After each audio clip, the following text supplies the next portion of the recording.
மதிப்பிற்குரிய அனைவருக்கும் வணக்கம். ஃபஸ்ட்டு வந்து பத்திரிகை துறை சேர்ந்த மீடியா, யூடியூப்லேருந்து இணையதளம் எல்லா பத்திரிகையாளருக்குமே வந்து ஒரு பெரிய நன்றி.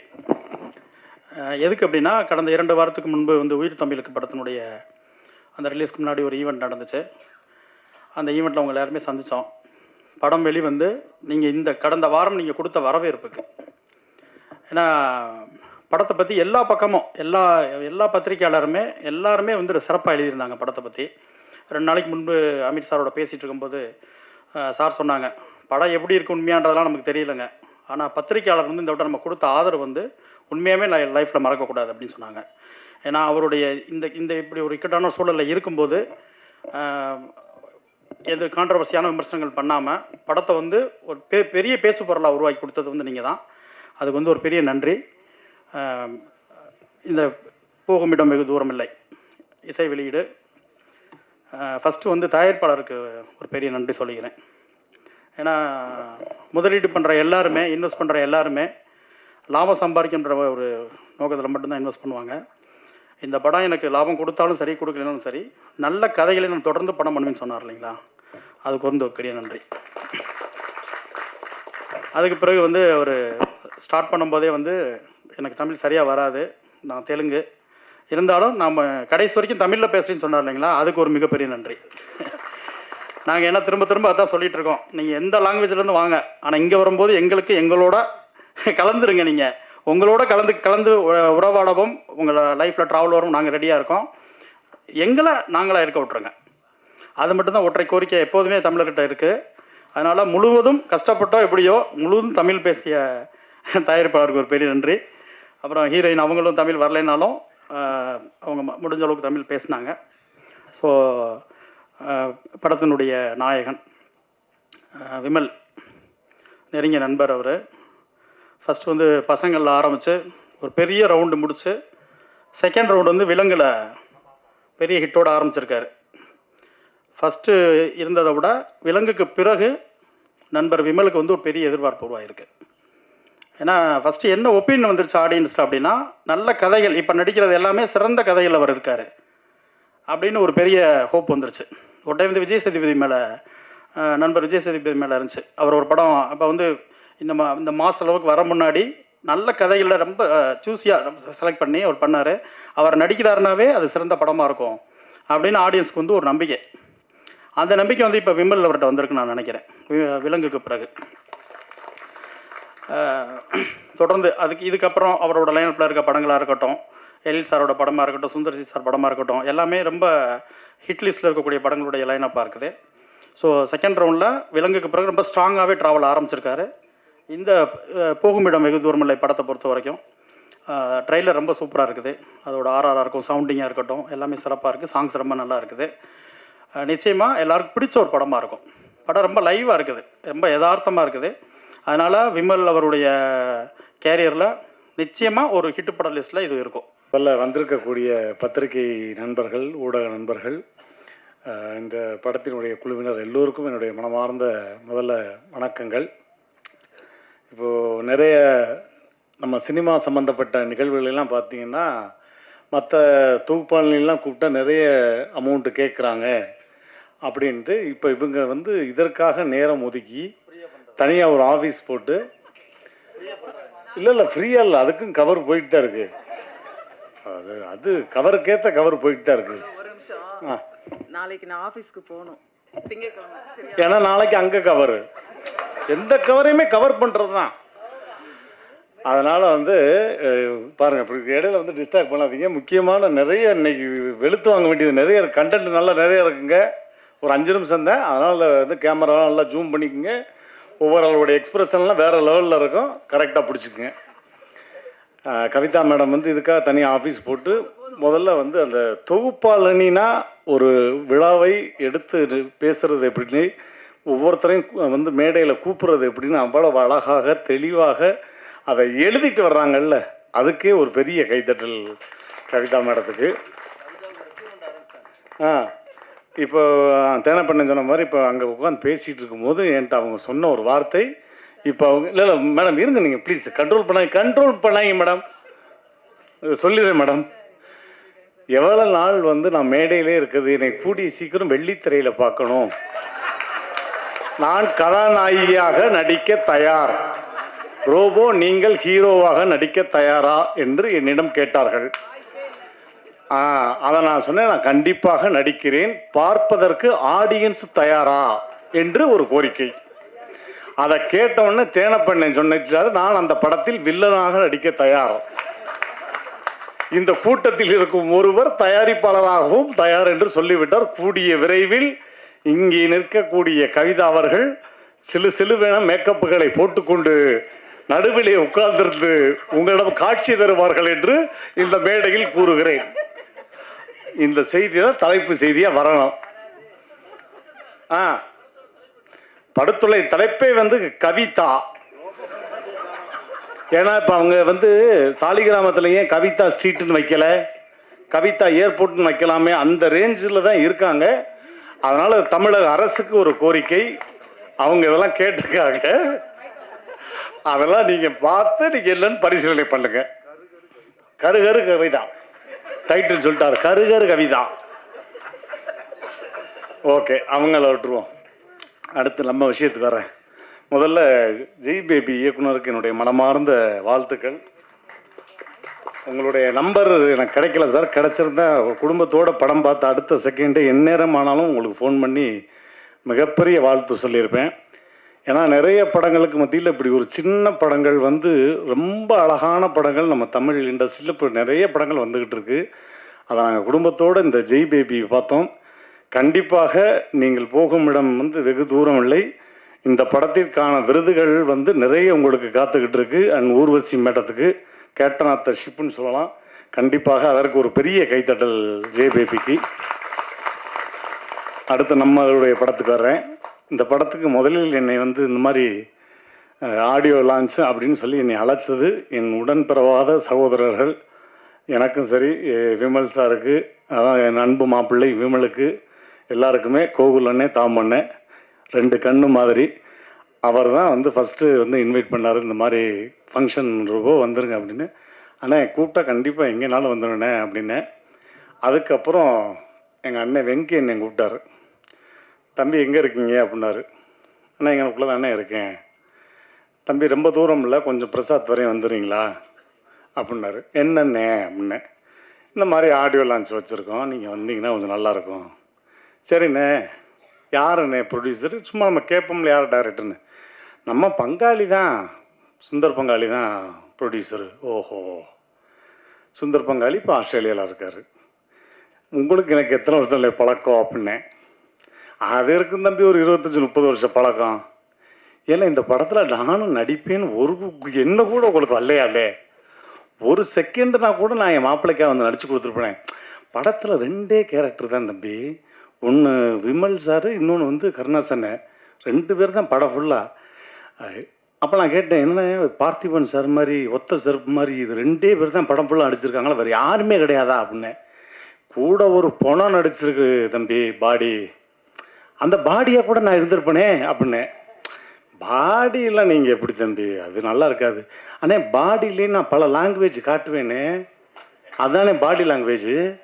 நீங்கள் ஏன் என்னை கூப்பிடலேன்னு. அடுத்த படத்துக்கு கண்டிப்பாக கூப்பிட்டுறேன் அப்படின்னு. எது ஆடியோ லான்ச்சுக்கான்னு கேட்டேன். அதனால் அதுவும் நான் சொல்லிடுறேன், அடுத்த படத்துக்கு இருக்கணும்.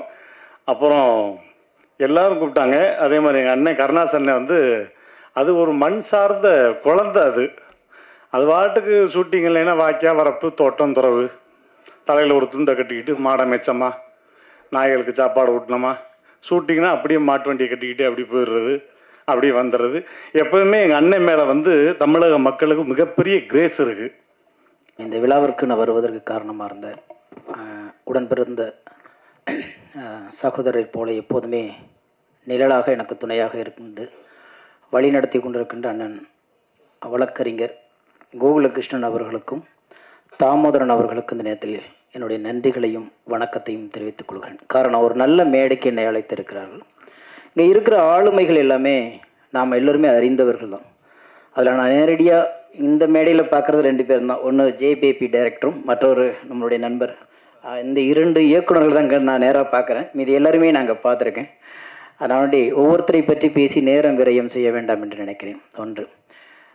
இரண்டாவது, இந்த படத்துடைய தலைப்பு எனக்கு ரொம்ப பிடித்திருந்தது. ஒரு பெரிய வாழ்வியல் அடங்கியிருக்கிறது. எவ்வளவு தூரம் ஓடினாலும் புறப்பட்ட இடத்துக்கே மறுபடியும் வாழ்க்கை வந்து முடிய வேண்டிய தருணம் தான் இயற்கையின் நியதி என்பதை ரொம்ப அழகாக ஒரு தலைப்புக்குள்ளே ஒரு கதையை வைத்திருக்கிறார் இயக்குனர் மைக்கேல். அப்படிங்கிறது ரொம்ப சந்தோஷமாக இருந்துச்சு. அதுக்கு முதலாக நம்ம பாராட்ட வேண்டியது வந்து இந்த படத்துடைய தயாரிப்பாளர் சிவா கிலாரி. அவர் சொன்னார், எனக்கு தமிழ் தெரியாது அப்படின்னு சொல்லிட்டு தமிழில் பேசினது அண்ணன் பிரபாகரன் சொன்னது மாதிரி அந்த ஒரு ஈடுபாடும் அந்த இணக்கத்துக்காக வேண்டி நான் உங்களை வந்து தலைவணங்கி பாராட்ட வேண்டி இருக்கிறது. ஏன்னா ரெண்டாவது, தெலுங்கு இன்னும் தன்னை அடையாளப்படுத்தி கொண்டார். அடையாளப்படுத்தி கொண்டதுக்கு பிறகு ஒரு தெலுங்கு படத்தை எடுக்க அவர் முற்படாமல் தமிழ் படம் எடுக்க வந்ததற்காக தமிழ் திரையுலகத்தின் சார்பாக நாங்கள் நன்றியை தெரிவித்துக் கொள்வதோடு, தெலுங்கு, தமிழ், கன்னடம், மலையாளம், இந்தி என எந்த மொழிப்பாடும் நாங்கள் பார்ப்பதே இல்லை என்று கலைத்தாய் மட்டும்தான் அனைவரையும் அரவணைத்துக் கொள்கிறாள். எனவே கலைக்கு மொழி தேவையில்லை, அன்பும் காதலும் இருந்தால் போதும், கலை அழகாக வளர்ந்து கொண்டிருக்கிறது. அதேமாரி வந்து சங்கரனம் பேசும்போது, ரௌபசங்கரனம் பேசும்போது ஒரு விஷயத்த சொன்னார். தயாரிப்பாளை பற்றி ஒரு விஷயத்த சொல்லுவாங்க அப்படின்னாங்க. வேற ஒன்றில் அவர் பார்க்குறோம், நம்ம வந்து ஒரு பெரிய தொழிலதிபராகவோ அல்லது ஒரு வேற்று மொழி அல்லது வேற்று பக்கத்து மாநிலத்துக்காரராகவோ நம்ம பார்க்குறோங்கிறோம். அவர் நியூசிலாந்தில் வந்து பார்லிமெண்ட் மெம்பர், அதாவது எம்பி கேண்டிடேட்டை போட்டியிட்டவர். அவர் அரசியலில் நியூசிலாந்தில் வந்து ஒரு எம்பி வேட்பாளராக போட்டியிட்டவர். அப்போ மக்களுடைய அந்த எல்லா விஷயத்திலும் தன்னை இணைத்து கொள்ள வேண்டுங்கிற ஒருத்தர். ரெண்டாவது அவர் சொன்ன ஒரு விஷயம் எனக்கு பிடிச்சிச்சு. எவ்வளவு இந்த படம் ஓடும் ஓடாமல் இருக்கும், 4+4 வந்தாலும் ஒன்று வந்து எங்களை சரி கட்டிட்டு போயிடும், ஆனால் நான் தொடர்ந்து படம் பண்ணுவேன் அப்படிங்கிற அந்த துணிச்சலும். ரெண்டாவது, ஒரு ரொம்ப நாள் கழித்து ஒரு இயக்குனருக்கான தயாரிப்பாளரை நான் பார்க்குறேன். கிட்டத்தட்ட ஒரு 15 வருட போராட்டம் என்று சொன்னார்கள். அது எல்லார் வாழ்க்கையிலும், எல்லா இயக்குனர்கள் வாழ்க்கையிலும் நடக்கிறது. இப்போ நானும் ஒரு 10 வருடங்கள் போராடி தான் எனக்கு கேப்டன் விஜயகாந்த் அவர்கள் பூந்தோட்ட காவல்காரன் என்ற படத்தை இயக்குற வாய்ப்பை கொடுத்தார். அந்த படம் மிகப்பெரிய வெற்றி அடைஞ்சது. அதே போன்று தான் இவரும் 10 வருடங்கள் போராடி இந்த படத்தை பெற்றிருக்கிறார். இந்த படமும் அந்த படம் மாதிரி மிகப்பெரிய வெற்றி அடையும் கண்டிப்பாக. ஏன்னா உங்களுடைய அந்த உழைப்பு, அந்த சின்சியாரிட்டி. அவர் சொன்னார் ப்ரொடியூசர், நான் 5:30 மணிக்கு தான் வர சொன்னேன், அவர் 4 மணிக்கு வந்தார். அந்த பேஷன் கண்டிப்பாக நீங்கள் வெற்றி அடைவீர்கள். அதற்கு உறுதுணையாக உங்கள் இசையமைப்பாளர் ரகுநந்தன் சார், இந்த விழா நாயகன், மிக அருமையாக டியூன் போட்டிருக்கிறார். அதற்கு ஏற்றா போல் அந்த பெண் கவிஞர் நன்றாக பாடல் எழுதியிருக்கிறார்.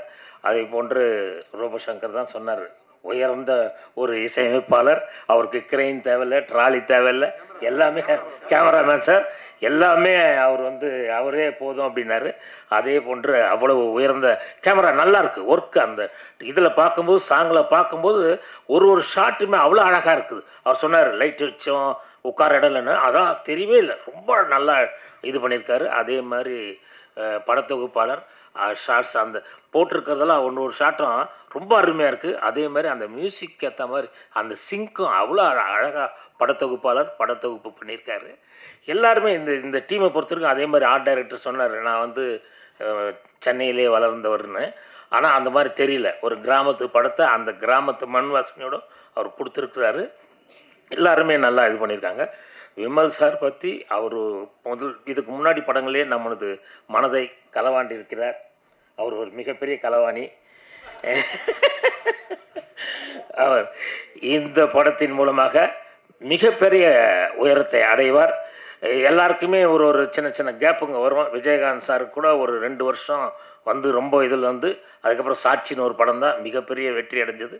அதுபோன்று விமல் சாரும் இந்த படத்தின் மூலமாக மிகப்பெரிய வெற்றி அடைவார். ஆக்சுவலாக இது எனக்கு முதல் மேடை. சின்ன வயசுலேருந்தே இதுவரை நான் மேடை ஏறி பழக்கம் இல்லை, இது ஃபஸ்ட் டைம் ஏறி இருக்கேன்.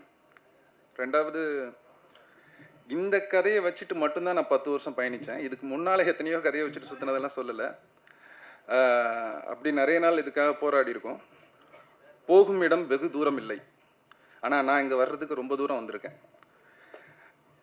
இது ப்ரொடியூசரை சொல்லணும், அவர் ரொம்ப குழந்த மாதிரி. யூஸ்வலாக நம்ம ப்ரொடியூசரை மீட் பண்ணும்போது அவங்க பயங்கரமாக என்ன ஒரு மாதிரி டிஸ்டன்ஸ் கீப்பப் பண்ணுவாங்க, இந்த மாதிரிலாம் இருக்கும்ல, அது மாதிரிலாம் எதுவுமே கிடையாது. மனுஷன் அவ்வளோ சிம்பிள். வந்துட்டு கதை சொன்னார். சொல்லிட்டோம். சொல்கிறது வர பொறுமையாக உட்காந்து ஏதோ சின்ன பிள்ளை கதை கேட்குற மாதிரி கேட்டுட்டு இருந்தார். இருந்துட்டு அதுக்கு பிறகு ஒரு கட்டத்தில் சரி நான் பண்ணுறேன்ப்பா அப்படின்ட்டார். நான் பண்ணுறேன் அப்படின்னு சொன்னோடனே எங்களுக்கு பயங்கர சந்தோஷம். ஆனால் இது மாதிரி நிறைய சந்தோஷத்தை பார்த்துருக்கோம். பண்ணுறோன்னு சொல்லுவாங்க, அப்புறம் திரும்ப கொஞ்ச நாளில் அப்படி நின்றுரும்.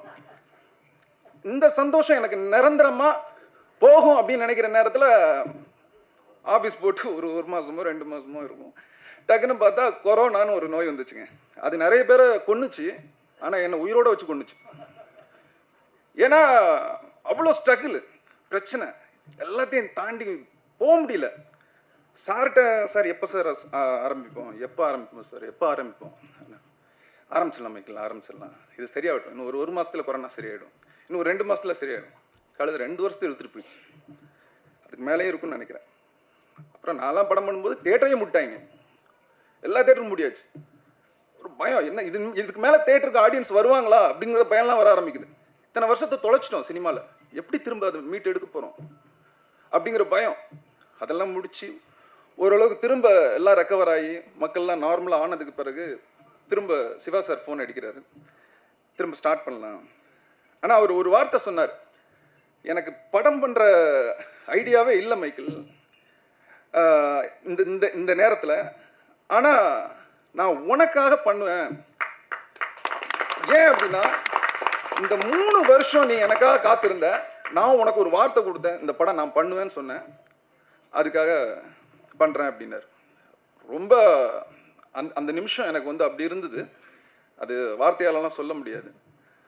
அன்னைக்கு ஸ்டார்ட் பண்ணி இன்னைக்கு படத்தை கொண்டு வந்து இங்கே நிப்பாட்டிட்டோம். இது ரொம்ப சந்தோஷமாக இருக்குது. அப்புறம் வந்துட்டு தேனப்பன் சார் அவங்க சொன்னாங்க, இந்த மாதிரி அவர்கிட்ட கதை சொன்னேன்னு. அவர் கதை கேட்ட உடனே ரொம்ப பிடிச்சிருக்குன்னு சொல்லிட்டு இம்மிடியேட்டாக கருணாசன் எனக்கு சொல்ல சொன்னாங்க. இந்த கேரக்டருக்கு கருணாசன் ரொம்ப கரெக்டாக இருப்பான்ப்பா அப்படின்னு சொல்லிட்டு கருணாசன் எனக்கு சொல்ல சொன்னாங்க. உடனே போய் சொன்னேன். கருணாசனும் அவரும் கேட்டு சூப்பராக இருக்குது, இது நம்ம பண்ணிடலாம்ப்பா இது அப்படிங்கிற மாதிரி தேனப்பன் சார்கிட்ட சொன்னாங்க. சொன்னோடனே அது இன்னும் பயங்கர எனக்கு தன்னம்பிக்கை என்னன்னா, ஒருத்தர் நல்லா இருக்குன்னு நம்மளை என்கரேஜ் பண்ணும்போது அது நமக்கு ஒரு கான்ஃபிடென்ட்டை கொடுக்கும். எங்கேயாவது சோர்ந்து உட்கார்ற நேரத்தில் ஒருத்தர் வந்து மைக்கேல் மைக்கேல் அப்படின்னா அந்த செமங்கிற வார்த்தை நம்மளை ஒரு 2 வருஷத்துக்கு பயணிக்க வைக்கும். ஒரு செம வார்த்தை, அந்த ஒரு கலைஞர் அதுதான் ஏங்கிட்டு இருக்காங்க. ஒரு செம சூப்பர், இந்த வார்த்தைகள் தான் அவனை என்கரேஜ் பண்ணி அவனை அடுத்த கட்டத்துக்கு கொண்டு போகும். அப்படி எனக்கு ஊக்கமளிச்சு அப்புறம் கருணாசன்கிட்ட போனேன். அங்கே இதாகிடுச்சு. அப்புறம் திடீர்னு பார்த்தா ஒரு நாள் அவர் எல்லார்ட்டையுமே கதையை சொல்லிட்டு இருப்பாருன்னு நினைக்கிறேன். அப்போது கே.எஸ். ரவிக்குமார் சார்கிட்ட சொல்லியிருக்காங்க. அவங்களும் கதை கேட்டுட்டு சூப்பராக இருக்குப்பா அப்படின்னு சொன்னாங்க. எனக்கு கே.எஸ். ரவிக்குமார் சார்கிட்ட போய் கதை சொல்ல போகிறோம் அப்படிங்கும்போது ஒரு பயம் இருந்தது. ஏன்னா எவ்வளோ பெரிய டைரக்டர், எவ்வளோ அங்கே உள்ளே போனாலே அந்த ஆஃபீஸ்க்குள்ளே போனாலே கிட்டத்தட்ட ஒரு 1000 ஷீல்டு இருக்கும் போல இருக்குது. 100, 150, 200 நாள், 300 நாள் இப்படின்னு ஷீல்டு இருக்குது. அப்போ பார்த்துட்டு எனக்கு கொஞ்சம் நடுக்கம் தான், ஏன்னா பெரிய தலையிட்ட சொல்கிறோம் அப்படிங்கிற ஒரு நடுக்கம் இருந்தது. போனால் அங்கே கதை கேட்குறதுக்கே ஒரு 15 பேர் சுற்றி உட்காந்துருக்காங்க. உடனே நான் என் ஃப்ரெண்டு ரகுமான் எங்கே போனாலும் நாங்கள் 2 பேர் தான் ஒன்றா போவோம். அப்போது ரகுமான் நானும் உள்ளே போயிட்டு உட்காந்துருக்கோம். கதை சொல்கிறதுக்கு ஆரம்பிக்கும் போது இப்போ ஆரம்பித்த மாதிரி ஒரு சின்ன நடுக்கம் இருந்தது.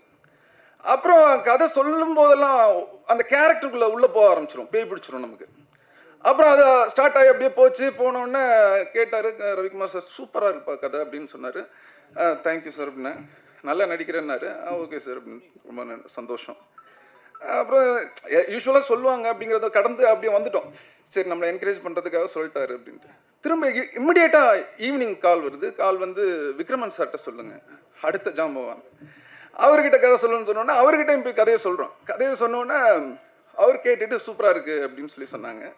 அதுக்கப்புறம் அது சின்ன காரணங்களால் அப்படியே ஸ்டாப் ஆயிடுச்சு. அதுக்கு பிறகு அந்த பயண தோட்டரில் இப்படி நிறைய பேர்கிட்ட கிட்டத்தட்ட அந்த கதையே வந்து 10 வருஷம்னு சொல்கிறாங்க. ஆனால் அந்த ட்ரெய்லர் எடுத்தே 10 வருஷம் ஆச்சு.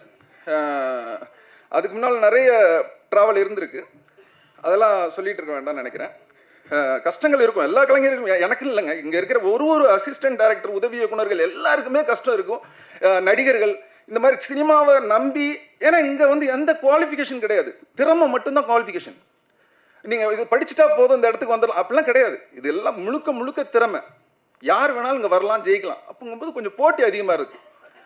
அதில் இந்த மாதிரி முயற்சி செய்கிறவங்களுக்கு சொல்கிறேன், நீங்கள் போகக்கூடிய இடம் ரொம்ப தூரத்தில் இல்லை. என்ன மாதிரி இந்த இடத்துல நின்று பேசுவீங்க, கான்ஃபிடென்ட்டாக இருங்க.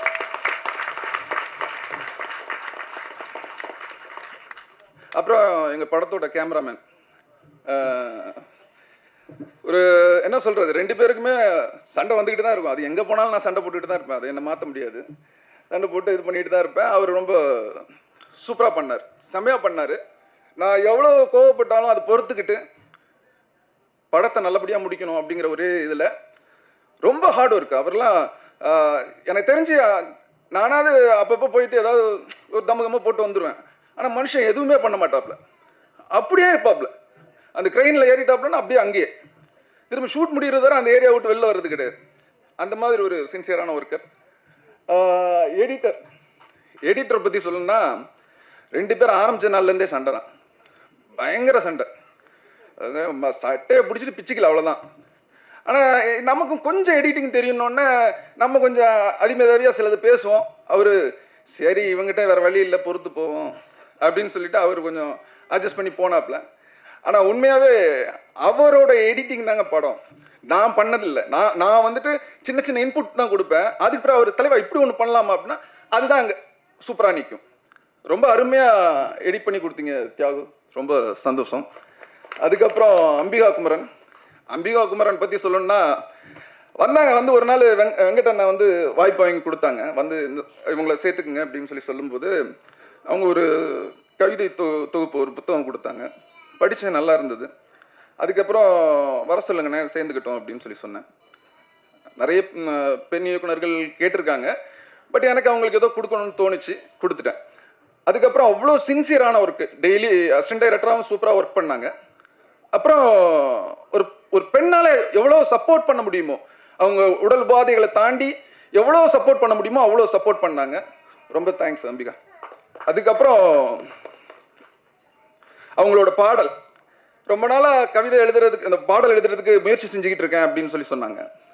நான் அப்போது சரி நீங்கள் சும்மா எழுதுங்க பாப்பா, அதை நம்பிடாதீங்க, நான் வாய்ப்பு கொடுப்பேன்லாம் நம்பிடாதீங்க, நீங்கள் சும்மா எழுதுங்க அப்படின்னு. நல்லா இருந்தால் வாய்ப்பு கொடுக்குறேன் அப்படின்னா அவங்க எழுதுனாங்க. ரொம்ப சூப்பராக எழுதியிருந்தாங்க பாட்டு. அது இவர் ரகுநந்தன் சார் கூட சொன்னார், இந்த பாட்டை ரொம்ப சூப்பராக எழுதியிருக்காரு அப்படின்னு. சூப்பர். அதுக்கப்புறம் மியூசிக் டைரக்டர் ரகுநந்தன் சார், மனுஷன் எனக்கு தெரிஞ்சு இந்த உலகத்தில் என் கூட ஒத்து போகிற ஒரே மனுஷன் யாருன்னா அவர் தான் நினைக்கிறேன். நான் என்ன செஞ்சாலும் பொறுமையாக இருந்து செய்டா கண்ணான்னு பார்த்துக்கிட்டே இருப்பாப்புல. நான் பாட்டுக்கு ஏதோ ஒன்று கத்திட்டு கிடப்பேன். ஏதோ ஒன்று நான் வாய் வார்த்தையாக ஒரு என்ன சொல்லுவேன், ட்ராக்குக்கு எழுதுனேன் சார், நான் பாட்டு எழுதணும்லாம் எழுதலை சார், சத்தியமாக பாட்டு எழுதணும் எழுதலை, சும்மா ட்ராக்குக்கு வாயில் சொல்லிக்கிட்டே இருந்தேன், இதை போட்டுக்குங்க. அந்த ட்ராக்கு பாட்டாயிருச்சு. அப்புறம் திரும்ப அவர் சொன்னார், இதே வச்சுக்கலாம் பிரதர் அப்படின்னாரு. அது எல்லாரும் நல்லா இருக்குன்னு சொன்ன உடனே தயாரிப்பாளர் சொன்னார், நல்லா இருக்கு மைக்கேல், இதை வச்சுக்கலாம் அப்படின்னு சொன்னாங்க. சொன்னதுக்கு பிறகு நான் அவர் அக்செப்ட் பண்ணாமல் நம்ம அதை வைக்க முடியாது. அப்படி வந்தது தான் அந்த பாடல். இனிமேல்லாம் எழுதுகிற ஐடியாலாம் இல்லை பிரதர், உங்களை மாதிரி ஆளுங்களுக்கெல்லாம் வாய்ப்பு கண்டிப்பாக. ஏன்னா நீங்களாம் திறமைசாலி, நான் சும்மா ஏதோ ஒரு ஃப்ளோவில் போயிட்டேன் அங்கே. தேங்க்யூ. அப்புறம் கருணாசனன்லாம் சொல்லணும்னா அப்பா, அவர் அந்த கதை கேட்ட நாள்ல இருந்து இதை எப்போ பண்ண போகிறோம் அப்படிங்கிற ஒரு பயங்கர இன்ட்ரெஸ்ட். எனக்கு இந்த மனுஷங்கிட்ட இருந்து ஒரு விஷயம் இருக்குது. எனக்கு பாலா சார் கூட பண்ண அந்த நந்தாவெல்லாம் பார்த்து எனக்கு அவ்வளோ பிரமிப்பாக இருக்கும் அவரோட ஆக்டிங் பார்க்கும்போது. அதுக்கப்புறம் நிறைய படங்கள், பட் இவரை டிஃப்ரெண்ட்டாக யூஸ் பண்ணணும் அப்படின்னு எனக்கு தோணுச்சு. அது அந்த கேரக்டரை எக்ஸ்பிளைன் பண்ணும்போதே அந்த கேரக்டராக மாறுறாப்புல. இப்படி தானப்பா ஆமாண்ணா. அப்போ ஒரு சில இடங்கள்லாம் இருக்கும், அண்ணா தள்ளி விடுவாங்க, போய் விழுந்துருன்னா இப்படி பார்ப்பார். மாஸ்டர்கிட்ட கூப்பிட்டு, மாஸ்டர் என்ன மாஸ்டர் அவன் கூட சொல்கிறான் அப்படின்னு பார்ப்பல. ரொம்ப டிஸ்டன்ஸாக இருக்குது. இல்லைண்ணா இந்த சீன் ரொம்ப முக்கியமான சீன்ண்ணே, இதில் பண்ணுங்க அப்படின்னு சொல்லுவோம். சரிப்பா பண்ணலாம் அப்படின்னு போய் விழுவாப்புல. உண்மையாகவே அது ரொம்ப பெயினான இடங்கள்.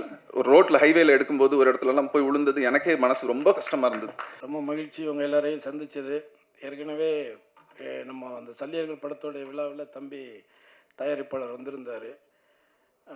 தம்பி அன்னைக்கு பேசும்பொழுது எப்படி பேசினாரோ அதே தான் இன்றைக்கும் பேசியிருக்காரு.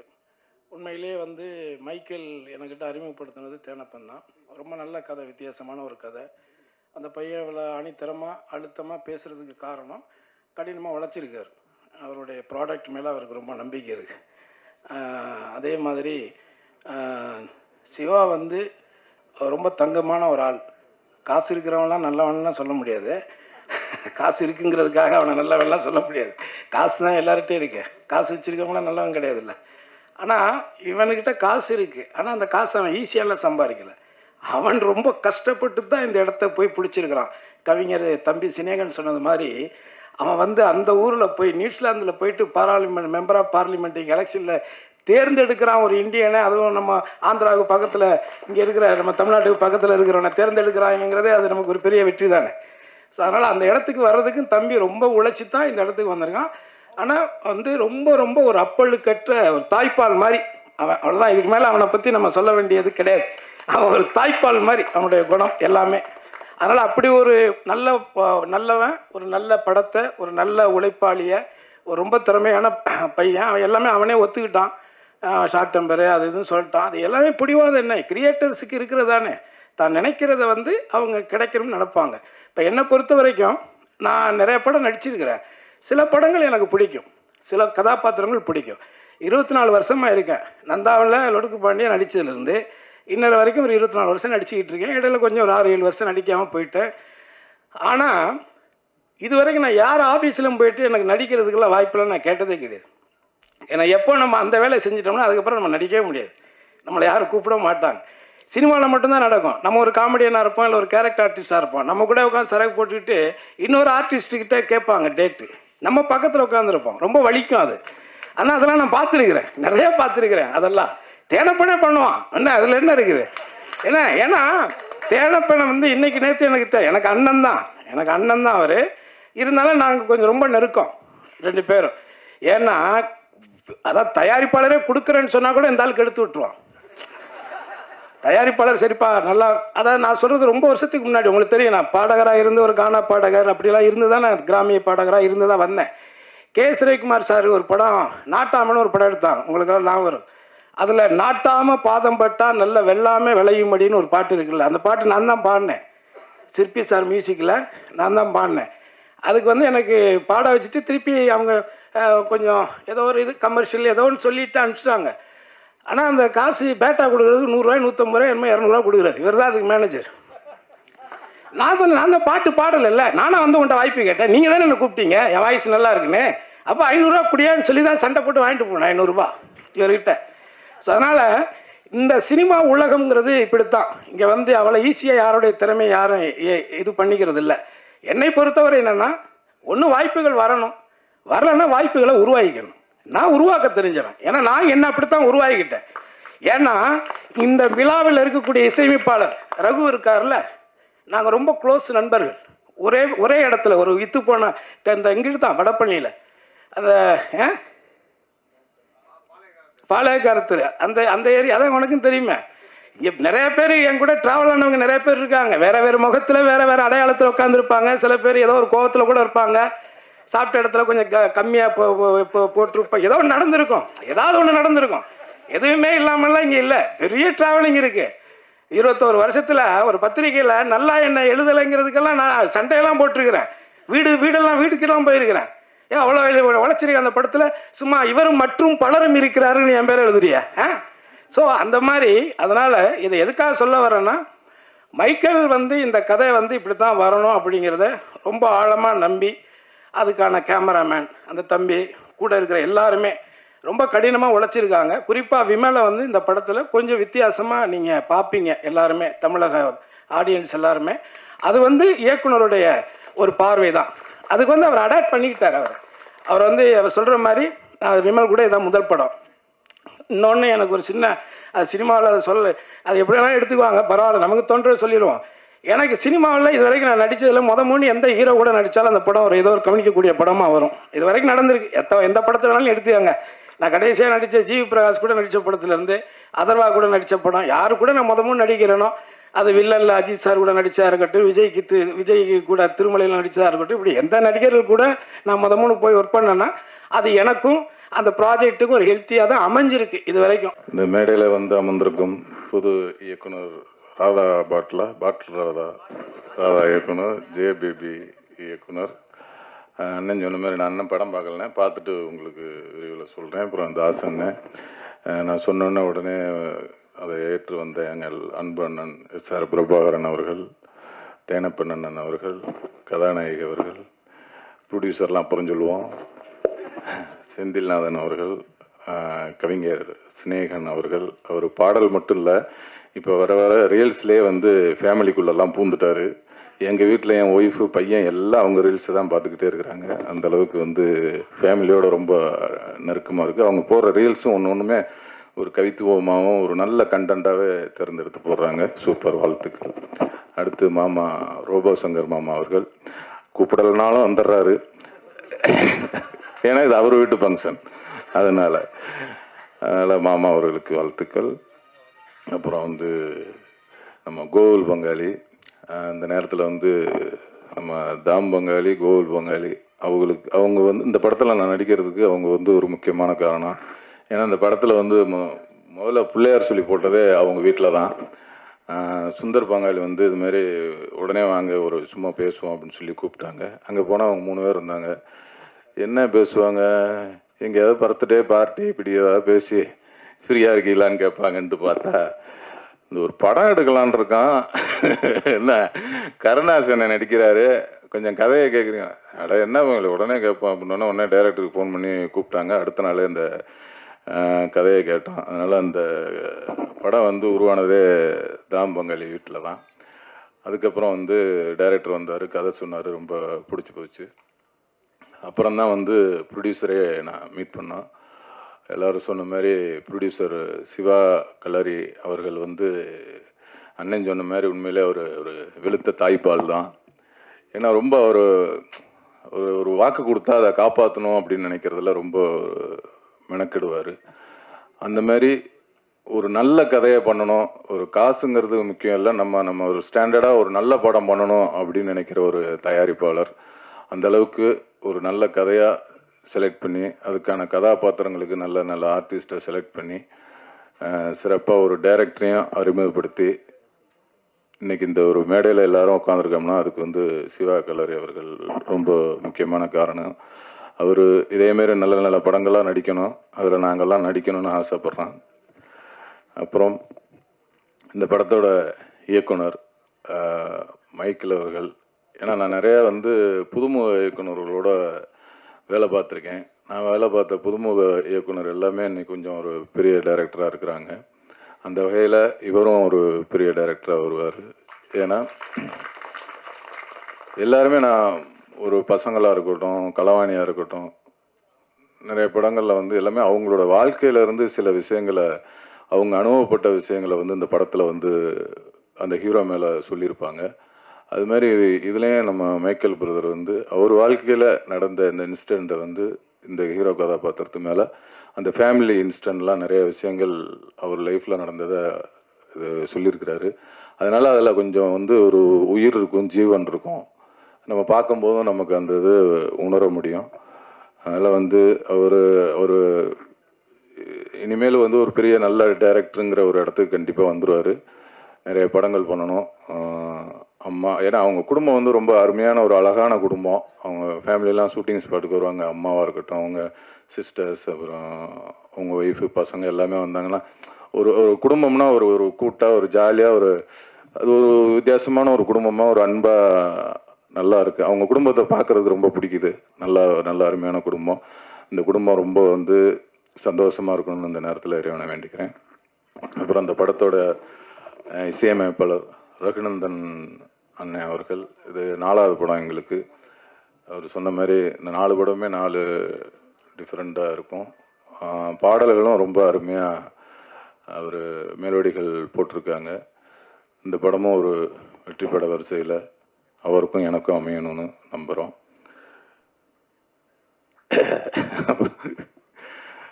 ரொம்ப நன்றி, இவ்வளோ நேரம் இருந்தீங்க. அப்புறம் வந்து நம்ம கருணாசனனும் நானும் வந்து ஒரு 15 வருஷம் பழக்கம். ஆனால் படமாக பண்ணது வந்து தான் ஒரு 15 வருஷம் கழித்து இவ்வளோ அழுத்தமான ஒரு கேரக்டர் பண்ணணும் அப்படின்னு சொல்லி அதுவும் ஒரு மைக்கேல் பிரதர் மூலியமாக வரணும்னு சொல்லி இத்தனை வருஷமாக காத்திருக்கிறதா நினச்சிருக்கோம். ஏன்னா அந்தளவுக்கு ஒரு அழுத்தமான கேரக்டரு. ரொம்ப அண்ணனும் ரொம்ப ரொம்ப எங்களுக்கு ஒரு ஃபஸ்ட்டு ஒரு நாள் 2 நாள் கொஞ்சம் அதை பிடிக்கிறதுக்கு ஒரு மாதிரி எனக்கு கொஞ்சம் இதாக இருந்தது. அப்புறம் 2-3 நாள் ஷூட்டிங் போனதுக்கப்புறம் அதுக்கப்புறம் தான் அந்த கேரக்டருக்குள்ளே போக முடிஞ்சுது. ஃபஸ்ட் நாள் பார்த்திங்கன்னா நம்ம திருநெல்வேலியில் ஆம்புலன்ஸ்குள்ளே உட்கார வச்சிட்டாங்க. எனக்கு தான் க்ளோஸ் வைக்கிறாரு. கருணாசன்னே வரல, ரெடி ஆகிட்டு இருக்கிறாரு. எனக்கு ஃபஸ்ட்டு வந்து கேமரா வச்சுட்டாங்க. வச்சோன்னே ஓகே இங்கிட்டு பாருங்கள் இப்போ தான் இங்கிட்டு பாருங்கள் இதுதான் இப்போ அவர் அண்ணன் இதை பேசிகிட்டு இருக்காங்க அப்படியா அப்படின்ட்டு நான் வழக்கம் போல் நம்ம நடிப்பை கொட்டணும். உடனே அப்படி இல்லை, லைட்டாக பாருங்கள், கண்ணை சிமிட்டாதீங்க, கண்ணை இங்கிட்டு பாருங்கன்னாரு. ஐயையோ அப்படின்ட்டு ஒரு 6-7 டேக் ஆச்சு. அப்புறம் கஷ்டப்பட்டு ஓகே பண்ணியாச்சு. அப்புறம் அடுத்து அண்ணன் வந்தார், கருணாஸ் அண்ணன், ஃபுல் மேக்கப்போட எல்லாம் போட்டு என்னப்பா ரெடியா அப்படின்னாரு. எனக்கா உள்ளுக்குள்ளே சிரிப்பு. சரி வாங்கண்ணே வாங்க அப்படின்ட்டு இங்கிட்டு வச்சாங்க கேமரா. அவர் அண்ணன் உட்காந்தாரு. என்னப்பா dialogue? Right okay ready. Hello இன்னாரு வித்து இன்னாரு அண்ணே அப்படி இல்லைண்ணே. எனக்கா அங்கிட்டு சிரிப்பு. இவ்வளோ நேரம் நமக்கு டவுசர் கிழிஞ்சு. அடுத்து அண்ணன் வந்தார், டும்னாரு. பார்த்தா அவர் அப்படியே இன்னொரு அப்படியே 3வது டேக்கில் அப்படியே என்னைய பார்த்தாரு. இப்போ தானே முடிச்சிருக்கேன் நான் அப்படின்னோடனே அப்புறம் அவர் வர 6-7 டேக் போனோம். என்னப்பா அது ரொம்ப இதாக இருக்காப்புல, நல்லா தானே பண்ணுறேன் என்ன ரொம்ப அப்படின்ட்டு. அப்புறம் போக நல்லா வரணும். ஆமாம் நல்லாத்தான் பண்ணுறேன்னு சொல்கிற மாதிரி பண்ணால் நல்லாத்தான் வரும், நமக்கு வர்றதானே தம்பி நம்ம பண்ண முடியும் இல்லை அப்படின்னாரு. இல்லைண்ணே நல்லா தானே இருக்குது, பண்ணால் கொஞ்சம் நல்லா இருக்கும்ன்ட்டு. அப்புறம் அவரும் 2 நாளைக்கு அப்புறம் இந்த 2 நாள் இந்த ஒரு மாதிரி கஷ்டம் இருந்தது. அதுக்கப்புறம் 3ஆவது நாள்லேருந்து அந்த டேரக்டர் என்ன நினைப்பாருன்னு எனக்கும் புரிஞ்சிருச்சு, அண்ணனுக்கும் புரிஞ்சிருச்சு. ரெடின்ட்டு அதுக்கப்புறம் டக்குன்னு போயிடுச்சு. எல்லாருக்கும் வணக்கம். எனக்கு தமிழ் அதிகமாக வராது, கொஞ்சம் தான் வரும். Especially special thanks to Michael sir and Siva Kilari sir. எனக்கு இந்த ஆப்ஷன் கொடுக்குறது ரொம்ப பெருமையாக இருக்குது. அதுக்கப்புறம் இங்கே கருணாசன் சார், விமல் சார் கூட எனக்கு ரொம்ப நான் பிடிச்சிருக்க ஆர்டிஸ்ட்டு. நான் இப்படி அவர் கூட ஒர்க் பண்ணது ரொம்ப ஹாப்பியாக இருந்துச்சு. அதுக்கப்புறம் என்னோடய assistant director and Raghunandan sir music ரொம்ப ஆல்ரெடி எல்லோரும் வாட்ச் பண்ணிட்டாரு, ரொம்ப அதிகமாக நல்லா பண்ணிட்டாரு. அவ்வளோதான், எனக்கு அதுக்கப்புறம் பேச முடியாது. Thank you so much. எல்லாருக்கும் வணக்கம். நான் முதல்லவே சொல்லிடுறேன் ஒரு விஷயம். என்னோடய தமிழ் வந்து பியூர் தமிழ் கிடையாது, நான் தெலுங்கு. பட் நான் மிக்ஸ் பண்ணி தமிழ் தான் பேசுவேன் இன்றைக்கி. பட் தப்பாக எடுத்துக்காதுங்க. இங்கே வரவேற்கிற வந்து நான் அக்னாலேஜ்மெண்ட் பண்ணேன். முதல்ல வந்து Raghunandan sir music director,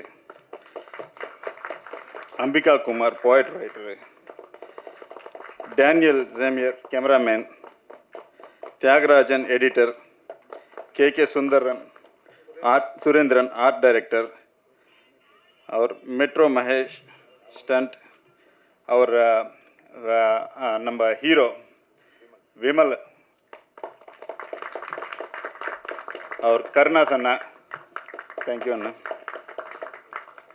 and Arul Das அண்ணா, தேங்க்யூ ஃபார் கம்மிங். அவர் ஸ்பெஷல் கெஸ்ட் இன்னைக்கு வந்தாங்க.